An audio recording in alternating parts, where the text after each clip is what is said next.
everybody, warm welcome to the class, warm welcome to Rank Plus. I hope you guys are doing amazingly well. So Priyal ma'am आ गई है आप सभी के सामने एक लेकर नया chapter that is some applications of trigonometry. बड़ा प्यारा छोटा स्वीट क्यूट सा चैप्टर है। हमने ऑलरेडी ट्रिग्नोमेट्री कवर कर लिया है जिसके हमने बहुत सारे क्वेश्चंस प्रैक्टिस करे हैं, पीवाईक्यूज प्रैक्टिस करे हैं, एनसीईआरटी के एग्जाम्पल्स प्रैक्टिस करे हैं जो ऑफ कोर्स बोर्ड्स के लिए बहुत ज्यादा इंपॉर्टेंट है। और एक डेडिकेटेड एमसीक्यू वीडियो भी मैंने आप लोगों के लिए किया था जिसमें आपके सेक्शन ए बेस्ड क्वेश्चंस बहुत सारे कराए गए थे। तो अभी सम एप्लीकेशंस ऑफ ट्रिग्नोमेट्री में क्या नया होने वाला है, हम क्या चीज नई सीखने वाले हैं। देखो ये चैप्टर आसान होगा, पहले बता दूं क्यों, उन बच्चों के लिए जिन्होंने ट्रिग्नोमेट्री के सारे लेक्चर्स फॉलो अप ले रखे हैं, अच्छे से कवर अप कर रखे हैं।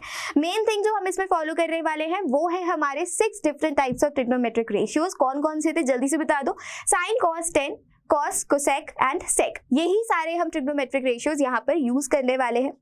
क्या चीज नई होने वाली है, चलिए इसी के साथ let's get into the videos.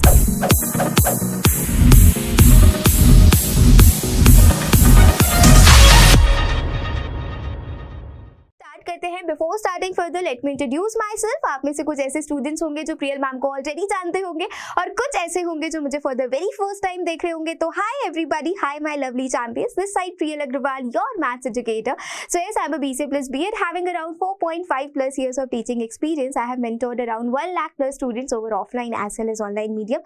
ये मेरे बारे में एक छोटा सा इंट्रोडक्शन है। आपको कुछ और जानना है, कुछ और पूछना है तो please comment below, I would love to revert it back.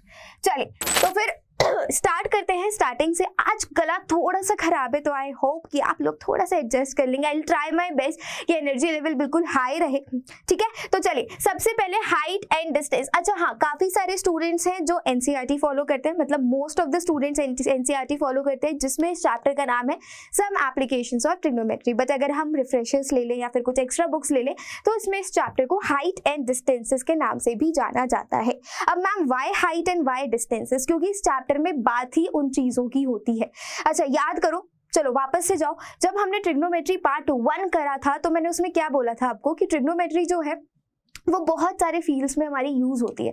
अगर मैं बात करूं video games, you all love that right, वहां पर ट्रिग्नोमेट्री यूज होती है। कंस्ट्रक्शंस में ट्रिग्नोमेट्री यूज होती है। अगर माउंटेन्स या बिल्डिंग्स की हाइट मेजर करनी हो वहां पर भी हम ट्रिग्नोमेट्री का यूज करते हैं। तो इस चैप्टर में हमें यही चीज करनी है, किसी टावर की हाइट फाइंड करनी है, किसी माउंटेन की हाइट फाइंड आउट करनी है, तो किसी पोल की हाइट फाइंड आउट करनी है। तो वो कैसे करेंगे, वो उन मैजिकल ट्रिग्नोमेट्रिक रेशियोज की हेल्प से हम फाइंड आउट करने वाले हैं। बट बिफोर दैट आपको कुछ बेसिक चीजें जो पता होनी चाहिए वो पहले कवर कर लेते हैं। That is angle of elevation क्या होता है, एंगल ऑफ डिप्रेशन क्या होता है, या फिर लाइन ऑफ साइट क्या होता है, different types of trigonometric ratios पर अलग अलग एंगल्स पे उनकी वैल्यूज क्या होती है, and all and all and all. तो चलिए स्टार्ट करते हैं। तो देखो यहाँ पर एक क्यूट सी कैट है और यहाँ पर एक बर्ड है। जब ये कैट इस बर्ड को देख रही है फ्रॉम द ग्राउंड, ध्यान से समझना, अगर यहाँ पर एक कैट है, cat is sitting on the ground और फॉर एग्जाम्पल मान के चलते हैं ये जो बर्ड है, ये बर्ड का जो केज है ये एक हाइट पर हैंग है, ठीक है। तो जब ये कैट इस बर्ड को देख रही है तो इसका जो लाइन ऑफ साइट होगा, what is line of site, आपकी नजर जहां पर आप वो चीज देख रहे हो। अगर अच्छा आप लोग जहां पर भी बैठे हो, चलो आपको मैं एक टास्क दे रही हूँ, अपनी रूफ की तरफ देखो और मुझे बताओ आपके रूफ पर जो फैन लगा हुआ है उसमें कितने ब्लेड्स हैं। कहीं पर होगा कहीं पर नहीं होगा। कुछ बच्चे छत पर बैठ के पढ़ रहे होंगे तो ऊपर तो सिर्फ भगवान वो सूरज देव ही दिख रहे होंगे। तो बताओ जल्दी से। तो आपने क्या किया, आपने अपना जो लाइन ऑफ साइट, आपने जो अपनी नजर करी that is above your roof, तो वही कहलाएगी आपकी लाइन ऑफ साइट, जहां पर आपकी नजर जाती है ऊपर की तरफ या फिर नीचे की तरफ। फॉर एग्जाम्पल एक और एग्जाम्पल लेते हैं। आप छत पर खड़े हो, ठीक है, छत पर खड़े हो और नीचे से कोई बच्चा खेलता हुआ जा रहा है, सब्जी वाला जा रहा है या फिर कुछ भी एक वेंडर जा रहा है, तो आप क्या करते हो, छत से नीचे की तरफ देखते हो। तो जब आपने नीचे की तरफ देखा वो क्या है, that is a line of sight, that's it. आप कहीं पर भी देखो अबव और below the horizontal, that is known as your line of sight. अब हम जानेंगे कि जब हम ऊपर की तरफ देखते हैं तो किस तरीके का एंगल बनता है और जब हमारी लाइन ऑफ साइट हॉरिजॉन्टल से नीचे होती है। अब ये हॉरिजॉन्टल क्या है मैम, ये तो हमें पता ही नहीं चला। हॉरिजॉन्टल होता है एक नॉर्मल, जैसे आपने साइंस में पढ़ा होगा ना, एक रिफ्लेक्टेड रे, एक इंसिडेंट रे होती है और वहां पर एक नॉर्मल भी आता है। तो सेम ये मैथ्स में normal is known as your horizontal. अगर मेरी नजर यहाँ पर है, अभी मैं अगर कैमरे को देख रही हूँ तो मेरा जो हॉरिजॉन्टल होगा that will be right right after my eye और वो बिल्कुल स्ट्रेट जा रहा होगा। अगर सपोज इस रूम में कहीं पर कॉर्नर पे कुछ कैमरा लगा हुआ है, अगर मेरी नजर उस कैमरे को देख रही है तो माई line of site is above the horizontal. And अगर इस रूम में जहां पर भी मैं रिकॉर्ड कर रही हूँ स्टूडियो में something is there in the corner, तो अब मेरी लाइन ऑफ साइट कहाँ हो गई, नीचे की तरफ। तो this is known as line of sight below the horizontal. I guess ये क्लियर हो गया। चलो अगर मेरे से नहीं तो इस बिल्ली और इस बर्ड से ही देख लो आप। अगर ये बिल्ली बर्ड को देख रही है तो ये above the horizontal line of site है, और अगर ये बर्ड इस बिल्ली को देख रही है तो ये line of sight below the horizontal है इसके। देखो अगर बर्ड यहाँ पर है तो इस बर्ड का हॉरिजॉन्टल यहाँ होगा, जहां नजर होती है वहीं पर हॉरिजॉन्टल होता है, अभी मैंने बताया। सिमिलरली अगर ये कैट, माय बैड, ओके, अगर ये कैट यहाँ पर है और ये कैट का, अगर वो कैट यहाँ से देख रही है तो उसका horizontal will be like this. तो बस if the cat is watching this bird above the horizontal, then that particular angle is known as the angle of elevation. उसको हम बोलेंगे angle of elevation. Understood? Clear है? Understood? चलो अगर ये bird इस कैट को देख रही है, I repeat, if this bird is watching this cat, तो वो एक हॉरिजॉन्टल पर है बट वो अपने हॉरिजॉन्टल से नीचे की तरफ देख रही है। तो जब एंगल वो वाला फॉर्म होगा which is below the horizontal, that angle will be known as angle of depression. इसको डिटेल में जानते हैं क्योंकि इस चैप्टर में सिर्फ और सिर्फ एंगल ऑफ एलिवेशन और डिप्रेशन का काम है। That's it. ये वो वाला डिप्रेशन की बात नहीं कर रही हूँ कि भाई गर्लफ्रेंड छोड़ के चली गई तो डिप्रेस हो गए, एग्जाम में मार्क्स नहीं आए तो डिप्रेस हो गए, वो वाला डिप्रेशन नहीं है। This is a kind of angle which is formed below the horizontal. That's it. अगर कोई पूछता है कि एंगल ऑफ एलिवेशन और डिप्रेशन में डिफरेंस क्या है तो क्या बोलोगे, एक ऐसा एंगल जो हॉरिजॉन्टल के अबव बनता है दैट इज एलिवेशन, और जो हॉरिजॉन्टल के बिलो बनता है दैट इज डिप्रेशन। इजी। चलो अभी देखो क्या कह रहा है angle of elevation. The angle of elevation is the point viewed is the angle formed by the line of sight with the horizontal when the point is viewed is above the horizontal level. यही मैंने कुछ बताया आपको. In this case when we raise our head to look at the object, जब भी हम अपना गर्दन जो है, हमारा जो सर है, अगर हम उठाते हैं किसी ऑब्जेक्ट को देखने के लिए, आप जमीन पर खड़े हो, ऊपर एक प्लेन पास हुआ तो आप क्या करोगे, अपना सर उठाओगे और उस प्लेन को देखोगे, तो आप क्या कर रहे हो, आप एंगल ऑफ एलिवेशन क्रिएट कर रहे हो, आप अपने हॉरिजॉन्टल से अबव देख रहे हो। बस इतना समझना है इस चैप्टर में कि एलिवेशन और एंगल ऑफ डिप्रेशन क्या है। अगर ये चीज आपको क्लियर हो गई तो क्वेश्चंस भी बन जाएंगे बहुत आसान तरीके से, आई एम श्योर अबाउट। ठीक है, चलो आई होप एलिवेशन क्लियर है। If anybody wants to write it up please लिख लो, take a screenshot of it. आपको नोट्स तो डिस्क्रिप्शन में मिल ही जाएंगे, तो उसकी चिंता करने की आपको कोई आवश्यकता नहीं है। तो आई होप एलिवेशन क्लियर हो गया है। चलो अच्छा हाँ, यहाँ पर हम इमेज की हेल्प से और अच्छे से समझ पाएंगे। देखो एक यहाँ पर एक ऑब्जर्वर है, यहाँ पर एक टावर है। अगर इस ऑब्जर्वर की मैं हॉरिजॉन्टल की बात करूं, let me change the pen colour. Okay, देखो अगर मैं इस ऑब्जर्वर के हॉरिजॉन्टल की बात करूं तो horizontal will be something here, कहीं यहाँ पर आपको हॉरिजॉन्टल होगा, राइट।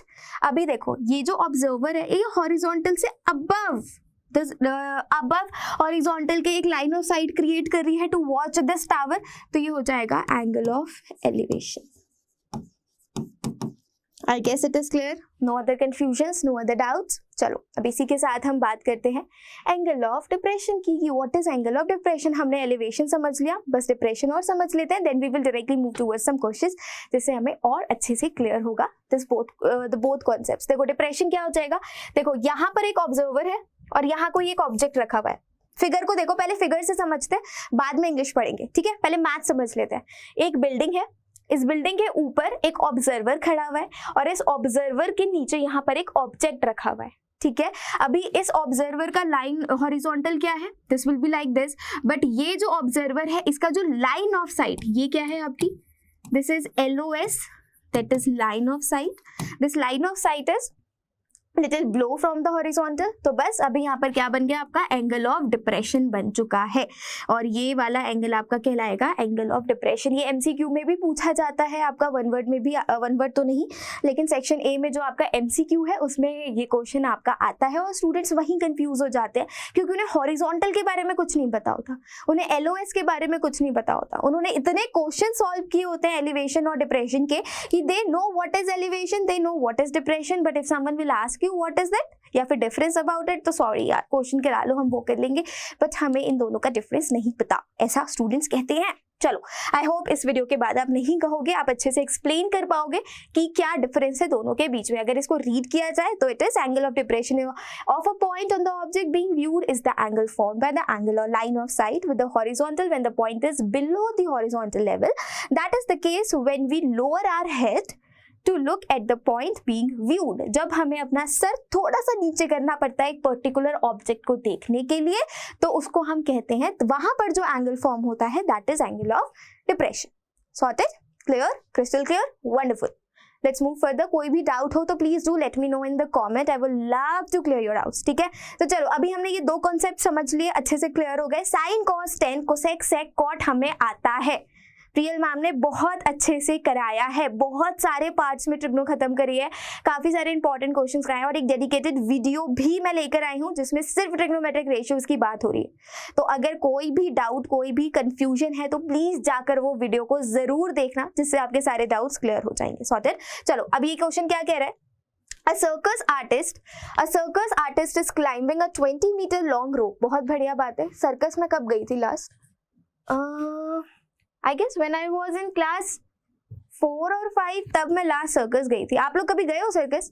बताना मेरे को कमेंट में जरूर से। ठीक है, a circus artist is climbing a 20 metre long rope. बहुत अच्छी बात है, एक सर्कस आर्टिस्ट है जो एक 20 मीटर लंबी रोप पे क्लाइंब कर रहा है, which is tightly stretched and tied from the top of the vertical pole to the ground. बहुत अच्छी बात है, जो कि एक टाइटली स्ट्रेच्ड है, वो वर्टिकल ग्राउंड से वो टाइड है।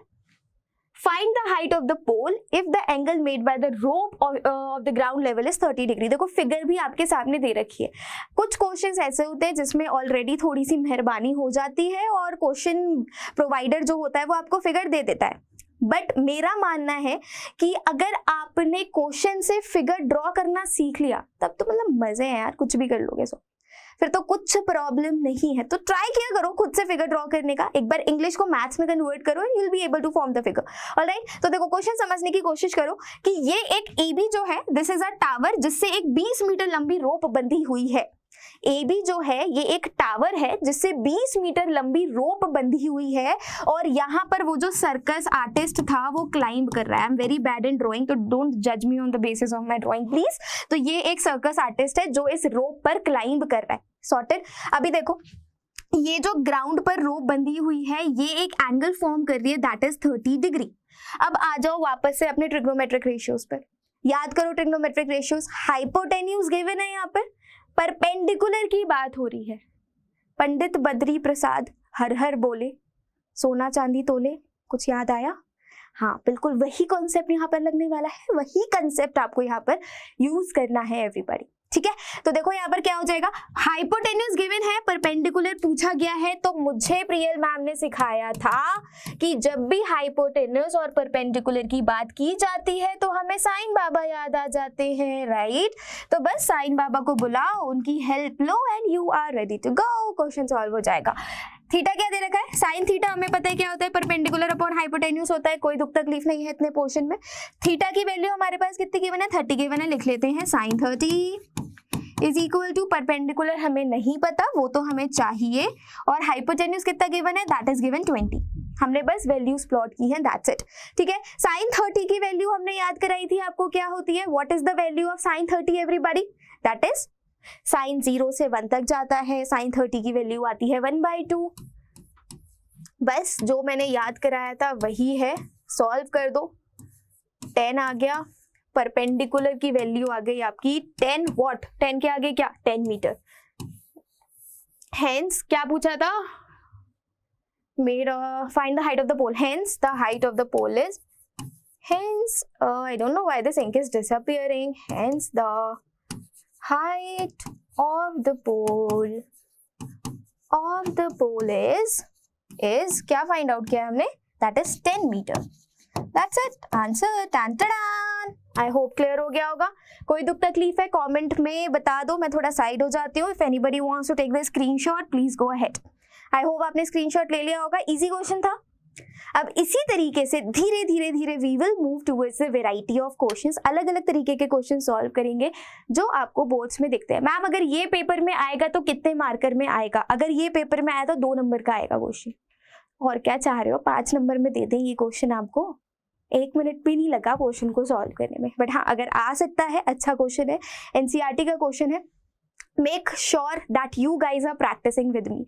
जो बच्चे यहाँ पर सिर्फ आ गए हैं, अपना फोन, लैपटॉप, अपना टैबलेट ओपन करके बैठ गए हैं, बस देख रहे हैं, सुन रहे हैं, सॉरी बच्चे, आपके काम का वीडियो नहीं है ये। अगर आपके पास एक नोटबुक और पेन रेडी नहीं है तो मैं यहाँ पर आपको बायोलॉजी नहीं पढ़ा रही हूँ, मैं यहाँ पर आपको फिजिक्स नहीं पढ़ा रही हूँ, केमिस्ट्री नहीं पढ़ा रही हूँ, सोशल नहीं पढ़ा रही हूँ। यहाँ पर हम बात कर रहे हैं मैथ्स की, जो कि विदाउट कॉपी और पेन पॉसिबल नहीं है। समझ रहे हो? तो अगर वीडियो देख रहे हो तो उठो जल्दी जगह पर से, कॉपी पेन ले आओ और सॉल्व करो मेरे साथ क्वेश्चन। तब मजा आएगा, तब आपको भी समझ आएगा। देखने से मैथ्स नहीं होती, देखने से होती तो यार सब टॉपर होते, राइट? मैं भी शायद। चलो नेक्स्ट, अ ट्री। ये जो क्वेश्चन है भाई, ये तो मेरे बोर्ड्स में आया था, मुझे याद है। मैंने बोर्ड्स दिए थे, बता दूं, 2014 में दिए थे और ये क्वेश्चन आया था, चेक कर लेना भले ही। सीबीएसई सेट बी मिला था मेरे को और ये क्वेश्चन एज इट इज आया था। अक्सर एग्जाम्स में देखा जाता है, कॉम्पिटिटिव एग्जाम्स में भी आता है। I don't know why my pen is not working properly. Okay, I guess fine now. तो make sure, sorry, okay, so make sure कि आप ये क्वेश्चन मेरे साथ सॉल्व कर रहे हो। पहले क्वेश्चन को समझते हैं। क्वेश्चन कहना क्या चाहता है?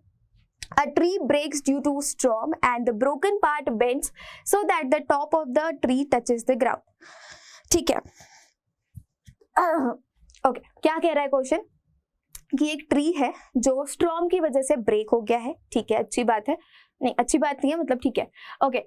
और उसका जो टूटा हुआ पार्ट है वो ग्राउंड को टच कर रहा है। फॉर एग्जाम्पल, देखो यार मेरी ड्राइंग अच्छी नहीं है, बट मैं ट्राई कर सकती हूँ थोड़ा सा आपको समझाने का।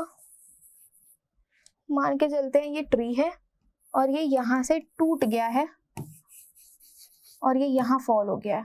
अरे बाबा, देखो पहले क्वेश्चन समझने की कोशिश करना, फिर मैं अच्छे से फिगर ड्रॉ करूंगी। मान के चलो, let me take the colour, ठीक है, ये ले लेते हैं।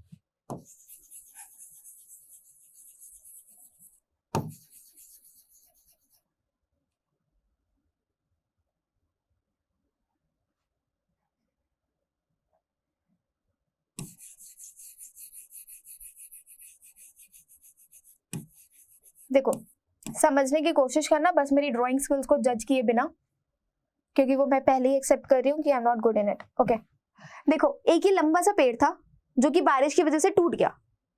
समझना ध्यान से, एक ये पेड़ था जो कि बारिश की वजह से टूट गया। तो ये जो टूटा हुआ, ये जो आपको दिख रहा है, ये ऊपर वाला पोर्शन, ये जो टूटा हुआ पोर्शन था, ये ग्राउंड पर जाके टच हो गया।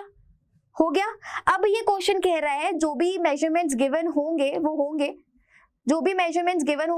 वो अभी हम चेक कर लेते हैं। लेकिन क्वेश्चन में पता क्या करना है हमें कि इस ट्री का टोटल हाइट क्या था। तो स्टूडेंट्स जो सबसे बड़ी गलती करते हैं ना, वो क्या करते हैं वो मैं आपको बता देती हूँ। वो क्या करते हैं कि वो हाइट फाइंड आउट कर लेते हैं, मतलब हाइट मतलब इतना वाला पोर्शन फाइंड आउट कर लेते हैं। फॉर एग्जाम्पल, अगर ये पोर्शन आ गया आपका 10, एक एग्जाम्पल लेकर चल रही हूँ कि अगर ये बाल आज शैम्पू तो नहीं किए थे तो इतना क्यों लहरा रहे हैं ये। ओके, ये 10 था, ठीक है।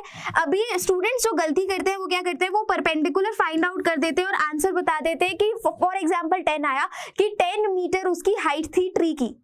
तो फिर ये क्या था बच्चों, ये जो पेड़ टूटा था ये भी तो पेड़ का पार्ट है। समझ में आई फिगर? दोबारा से फिगर समझ लो, एक बार फिगर समझ में आ गई, क्वेश्चन में कुछ भी नहीं है। एक ऊंचा सा ट्री है, ये ट्री टूट के गिर गया। यहाँ पर क्वेश्चन में पूछा है कि पूरे ट्री का हाइट क्या है, तो हम बच्चे क्या करते हैं, वो ये वाला हाइट फाइंड आउट कर देते हैं और ये वाला हाइट रह जाता है। But this plus this will be equal to the total height of the tree. That's only you have to understand and that's only you have to find. So let's calculate it and let's me draw a neat and clean figure here so that we can relate to that figure a little. Okay, ठीक है। अब लिख लेते हैं क्या क्या measurements हमें given है। A tree breaks ground making an angle 30, ठीक है। ग्राउंड जो है वो 30 डिग्री का एंगल बना रहा है। The distance between the foot of the tree to the point, okay, the distance between the foot of the tree to the point where the top touches is 8 metre, ठीक है। ये वाला distance which is the foot of the tree दिख रहा है, इधर हो जाती हूँ मैं। This is what, this is the foot of the tree. और ये क्या है, जहां पर आपका वो टूटा हुआ पेड़ गिरा है, दैट उसका डिस्टेंस हमें यहाँ पर 8 मीटर गिवन है। अच्छी बात है, कुछ तो गिवन है, 8 मीटर गिवन है। अभी क्या है, find the height of the tree. आपको इस ट्री की हाइट फाइंड आउट करनी है। इसको नामकरण कर देते हैं थोड़ा सा, A B C, इसको दे देते हैं D। अब बस एक बार बता दो, मैं यहाँ पर लिख देती हूँ, कलर चेंज कर देते हैं थोड़ा सा। क्या ले, ब्लू ले लेते हैं। हाइट ऑफ ट्री क्या हो जाएगी, मुझे बस इतना जानना है आप लोगों से, बस इतना समझ में आ गया तो मतलब मेरी तो मेहनत सफल हो गई, मैं मान लूंगी। हाइट ऑफ ट्री कितना हो गया, देखो DB, AB is your height only. AB जो है वो ट्री का हाइट है, पूरा जो पेड़ था वो AB था, AB की हाइट है। लेकिन ये जो AD पोर्शन है that will be equal to DC, क्योंकि ये वाला पोर्शन तो यहाँ गिर गया पेड़ की तूफान की वजह से, जब स्टॉर्म आया तो ये वाला पोर्शन यहाँ पर फॉल डाउन हो गया। तो हमारा जो पेड़ का टोटल हाइट निकलेगा, the height of the tree will be what, AB, and AB will be equal to what, that will be DB plus DC। तो टास्क क्या है आपका, आपको यहाँ पर 2 अननोन मेजरमेंट्स कैलकुलेट करनी है। एक आपको DB कैलकुलेट करनी है और दूसरी आपको DC कैलकुलेट करनी है। और कैलकुलेट करने के बाद total height of the tree will be the sum of both the sides. Understood, clear, concept समझ आ गया। अब तो क्या है, अब तो बस सॉल्व करना है, वो तो मेरे चैंपियंस मेरे से पहले कर लेंगे। चलिए थोड़ा सा दिमाग लगा के कर लेते हैं। तो हमारे पास क्या बेस गिवन है एवरीवन, परपेंडिकुलर फाइंड आउट कर ले। मैं पहले परपेंडिकुलर फाइंड आउट करती हूँ, ठीक है। परपेंडिकुलर क्यों है, प्रियल परपेंडिकुलर, PP थोड़ा इसलिए, ठीक है। तो अगर मैं परपेंडिकुलर फाइंड आउट करूंगी तो पंडित बद्री प्रसाद हर हर बोले, सोना चांदी तोले बोले, तो 10 एब्सोल्युटली करेक्ट। तो अगर मैं tan थीटा की बात करूं तो वो क्या होता है, वो होता है हमारा perpendicular upon base. Remember, understood. तो बस परपेंडिकुलर अपॉन बेस हो गया। अब आगे बढ़ते हैं, tan theta is equal to perpendicular upon base हो गया। अब हमारे पास थीटा गिवन है, that is okay, tan 30 is equal to perpendicular हमें नहीं पता तो that will be P, but base हमें पता है दैट इज गिवन 8, तो हमने 8 लिख दिया। tan 30 कितना होता है, चलो अब ये मुझे आप सब लोग बता दो, व्हाट इज tan 30। अभी टेबल पे लर्न कराया था 1/√3, करेक्ट। जिन भी बच्चों ने 1/√3 बोला, वेल डन। तो कितना हो गया ये, 1/√3 इज इक्वल टू P/8। अरे P/8 हो गया, तो अभी कितना हो गया, P√3 इज इक्वल टू 8 और परपेंडिकुलर की वैल्यू आ गई 8/√3। इतना क्लियर हो गया, परपेंडिकुलर की वैल्यू आई। अभी क्वेश्चन खत्म नहीं हुआ है, ध्यान से समझो, अभी क्वेश्चन खत्म नहीं हुआ है। tan 30 की वैल्यू थी 1/√3, परपेंडिकुलर नहीं पता, बेस 8 गिवन था, क्रॉस मल्टीप्लाई किया, परपेंडिकुलर की वैल्यू आ गई आपकी 8√3, ठीक है। चलो, आई होप सबने नोट कर लिया होगा इतना, किसी को कोई इशू नहीं है, किसी को कोई डाउट नहीं है, पक्का श्योर। तो बस अभी क्या था, अभी क्वेश्चन कंप्लीट नहीं हुआ है हमारा। Where is the question? Okay, अभी सिर्फ परपेंडिकुलर आया, 8/3। अभी तो हमें ट्री का हाइट फाइंड आउट करना था। मैंने क्या बोला था कि perpendicular plus hypotenuse will be the total height of the tree, right everybody. तो बस अभी हाइपोटेन्यूज निकाल दो, निकालना बहुत ईजी है, कोई भी आप ट्रिग्नोमेट्रिक रेशियो यूज कर सकते हो। Why, because you are having base as well and you are having perpendicular as well. तो बेस का combination with hypotenuse is cos theta and perpendicular का combination with hypotenuse is sin theta. तो यहाँ पर I am gonna use cos theta. क्यों, क्योंकि यार देखो कैलकुलेशन को थोड़ा कम करते हैं, ठीक है। और अगर मैं परपेंडिकुलर की बात करूं तो वो ऑलरेडी इतना बड़ा सा निकला है, मतलब बड़ा नहीं बट रूट है, तो क्यों रूट के झंझट में पड़ना। तो मैं क्या कर रही हूँ, मैं यहाँ पर cos थीटा यूज कर रही हूँ, क्योंकि यहाँ पर बेस मेरे पास साफ सुथरा क्यूट प्यारा सा छोटा सा गिवन है, दैट इज 8 मीटर। तो चलो स्लाइड चेंज कर लेते हैं, इस पे तो जगह नहीं बची है। Alright, late me change the colour. Sorry, मेरा गला थोड़ा सा खराब है, तो शायद आपको मेरी आवाज या एनर्जी में थोड़ा सा डिफरेंस लगेगा, बट आई एम ट्राइंग कि मैं वो कवर अप कर पाऊं।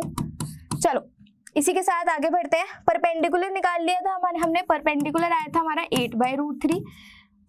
बेस हमारे पास गिवन है दैट इज 8 मीटर। ये परपेंडिकुलर आ गया था, हमें हाइपोटेन्यूज कैलकुलेट करना है। हमारे पास थीटा जो है that is also given, that is 30 degrees.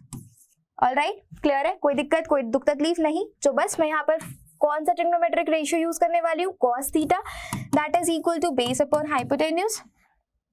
Theta क्या है हमारे पास, that is 30, cos 30 is equal to base क्या है, बेस क्या है, बेस क्या है, बेस क्या है, दैट इज 8। h क्या है हमें नहीं पता, तो I am writing it h only. cos 30 की वैल्यू जल्दी से बता दो, that is √3/2 is equal to 8/h। h की वैल्यू आपको कैलकुलेट कर लेनी है, तो कितनी हो जाएगी, you will be getting h√3 is equal to what, that is 8 2 जा 16, और h की वैल्यू कितनी आ गई, 16/√3। ये तो आ गई आपकी h की वैल्यू। मैम क्वेश्चन सॉल्व नहीं बाबा, स्टार्टिंग में ही बताया था मैंने, याद करो कि हाइट ऑफ द ट्री जो होगा वो परपेंडिकुलर और हाइपोटेन्यूस दोनों का सम होगा, क्योंकि वो जो हाइपोटेन्यूस है वो वही टूटा हुआ पेड़ तो है जो बारिश ने गिरा दिया था, और क्वेश्चन ने तो पूछा है total height of the tree बताना है, तो परपेंडिकुलर प्लस वो टूटा हुआ पेड़ that will be equal to the total height of the tree. तो बस वही करना है। हमारे पास टूटा हुआ पेड़ जो था उसकी हाइट आ गई, हमारे पास जो बचा हुआ खड़ा हुआ पेड़ था उसकी हाइट आ गई, खड़े हुआ पेड़ जो था, तो हमारा total height of the tree, let me change the ink, क्या ले क्या ले क्या ले क्या ले क्या ले, हरा ले लेते हैं, पेड़ की बात हो रही है ना। तो total height of the tree, total height of the tree is perpendicular plus hypotenuse। perpendicular था मेरा 8/√3, height hypotenuse है मेरा 16/√3, बस you'll get your answer। कितना हो गया, 24/√3। 24/√3 को अपन, अच्छा हाँ, बचपन में हमारी मैथ्स की जो भी आपकी मैम या सर रहे होंगे तो उन्होंने आपको एक ज्ञान दिया होगा कि डिनोमिनेटर में कभी रूट को नहीं छोड़ते हैं। क्यों नहीं छोड़ते हैं, ऐसा क्या है मैम, कहाँ लिखा हुआ है, अच्छा नहीं लगता, बस दैट्स इट, इसीलिए नहीं छोड़ते हैं, बहुत कॉम्प्लिकेटेड लगता है। तो हम we always try to remove the root from the denominator. Numerator में आ जाएगा तो चलेगा, डिनोमिनेटर में हम अवॉइड करते हैं रूट को रखना। तो रूट को हटाने के लिए हम क्या कर सकते हैं, हमें रूट को हटाने के लिए करना होता है the most famous thing, that is rationalisation. तो हमने वहीं पर यही किया। तो यहाँ पर जब हमने रैशनलाइजेशन कर दिया तो ये कितना बच गया, 24√3/3। 3 से 24 मेरा कैंसिल हो गया 8 टाइम्स, मेरा आंसर आ गया 8√3 metre. And this is your answer and the total height of the tree. किसी को कहीं पर भी किसी भी स्टेप में प्रॉब्लम है, मुझे बस स्टेप का नाम या फिर क्वेश्चन किस में प्रॉब्लम है वो बस कमेंट में बता देना, मैं इस क्वेश्चन को नेक्स्ट पार्ट में दोबारा एक्सप्लेन कर दूंगी, ठीक है। देख लो, तब भी एक बार दोबारा से रिपीट कर देती हूँ, एक बार आपको कॉन्सेप्ट बता देती हूँ क्या था। जो समझने वाली बात है वो ये वाला, ये जो मैंने गंदा सा फिगर बनाया ना, बस ये फिगर समझ में आ गई तो क्वेश्चन कर लिया आपने। ये पूरा पेड़ था जो टूट के यहाँ पर गिर गया, पूरे पेड़ की हाइट निकालनी थी, बस इतने पोर्शन की आप निकाल के छोड़ देते हो, इतना पोर्शन प्लस इतना पोर्शन कर दोगे, you will be getting up your answer. और हाइट निकालना with the help of angles, you guys are pro in it, कुछ बताने की जरूरत नहीं है, मैंने आपको ऑलरेडी वो चीज बताई हुई है, right. Where is my PPT changer, okay, चलो let's move towards the next question. Okay, तो next question क्या कह रहा है, that is a contractor plans to install 2 slides for the children to play in the park. For the children below 5 years of age, she prefers to have a slide whose top is at the height of 1.5 meter, ठीक है, is inclined at an angle of 30 degrees, and whereas the elder children, she wants to have a steep slide at the height of 3 meter, inclined at an angle of 60 degrees. What should be the length of the slide in each case? ठीक है, अच्छा question है। एक contractor है जिनको 2 slides park में arrange करना है। मैम ये स्लाइड्स क्या है, फिसलनी नहीं देखी आपने अपने पार्क में, देखा होगा जिसमें से बच्चे करके नीचे हो जाते हैं, तो वही। तो उसको कॉन्ट्रैक्टर को 2 स्लाइड्स फिक्स करनी है, एक 5 साल से छोटे बच्चों के लिए और एक बड़े बच्चों के लिए। तो जो छोटे बच्चे होंगे उनकी जो हाइट होगी, मतलब बच्चों की नहीं, स्लाइड की जो हाइट होगी that is 1.5 and it is inclined at an angle of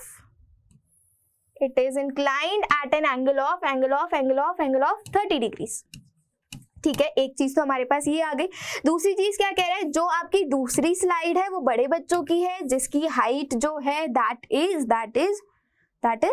3 metre, I guess, right, yes 3 metre, और जो एंगल फॉर्म हो रहा है दैट इज 60 डिग्रीज, सिंपल। अब you have to calculate what will be the length of the slide in each case. जो छोटे बच्चों की स्लाइड की लेंथ होगी वो कितनी होगी, और जो बड़े बच्चों का हमने झूला जो फिक्स किया है उसकी स्लाइड जो होगी that will be of what length. You have to calculate this. आपके पास थीटा गिवन है, आपके पास परपेंडिकुलर गिवन है, you have to calculate the hypotenuse. Small sweet important question है. I am expecting you guys to solve this question by yourself. मैंने figures draw कर दी है, क्वेश्चन एक्सप्लेन कर दिया है. थोड़ी सी हिंट दे दूं तो यहाँ पर मुझे साफ दिख रहा है कि अगर मैं साइन यूज कर लूं, बिकॉज साइन जो होता है वो मेरा परपेंडिकुलर और हाइपोटेन्यूज का रेशियो होता है. तो if we will gonna use the ratio of sine, then we can easily make sure कि ये क्वेश्चन हमारा सॉल्व हो जाएगा.